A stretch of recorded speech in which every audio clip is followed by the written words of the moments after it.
ఇవాళ మీకు పచ్చి టమాటాలతో పచ్చడి చేశానన్నమాట. అది మీరు ఎవరైనా ట్రై చేశారా? ఎప్పుడైనా చేశారా? నాకు కామెంట్ చేయండి. ఇవి నా చిన్నప్పటి నుండి తిన్నానన్నమాట. చాలా బాగుంటుంది టేస్ట్. అండ్ నేను వచ్చేసి 5-6 టమాటాస్ పెద్దవి తీసుకున్నాను అనమాట. బాగా పచ్చిగా ఉండాలి, సో నేను దూరంగా తీసుకున్నాను. అండ్ మిక్సీలో వచ్చేసి స్పైసీకి తగ్గట్టు కారం, ఉప్పు, చింతపండు వేసేసి గ్రైండ్ చేసేసుకోండి. అండ్ నెక్స్ట్ పెద్ద టమాటాలు గ్రైండ్ చేసుకున్నాను. బాగా మెత్తగా గ్రైండ్ చేసుకోకూడదు అనమాట, జస్ట్ అలా పల్స్ వదిలేసినాను. అండ్ నెక్స్ట్ స్టవ్ మీద ప్యాన్ పెట్టేసుకుని ఆయిల్ వేసి హీట్ చేసుకొని మినపప్పు, ఆవాలు, జీలకర్ర, పచ్చిపప్పు వేసుకొని కొంచెం ఫ్రై అవ్వగానే కొంచెం కరివేపాకు, ఎండుమిర్చి వేసేసుకొని ఇంత గ్రైండ్ చేసుకున్న టమాటా పేస్ట్ వేసేసి అవి బాగా ఫ్రై అవ్వాలన్నమాట. కొంచెం ఆయిల్ బాగా తేలాలన్నమాట. అన్నీ పచ్చివే కదా, సో బాగా ఫ్రై అవ్వాలి. నూనె బాగా పైకి తేలే వరకు ఫ్రై చేసుకోవాలి.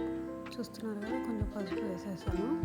మీకు కొత్తిమీర అవైలబుల్ ఉంటే కొత్తిమీర కూడా పైన వేసేసుకోండి, బాగుంటుంది. నేనైతే వేడి అన్నంలో సర్వ్ చేసుకున్నాను. చూసారు కదా, ఉడుకుతుంది. అండ్ ఇది ఆల్మోస్ట్ కుక్ అయిపోయింది. కొంచెం ఈ వాటర్ అంతా పోవాలన్నమాట, బాగా డ్రై అవుతుంది. చూసారు కదా, వాటర్ అన్నీ పోయాయి. ఇప్పుడు ఇంకొంచెం బాగా ఫ్రై అవ్వాలి. ఇంకా బాగా దగ్గర పడిపోయింది అనమాట.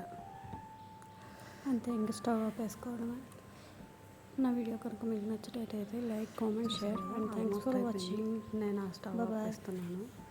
అండ్ నా వీడియో కనుక మీకు నచ్చినట్టయితే like, comment, share and thanks for supporting me. Thanks for watching.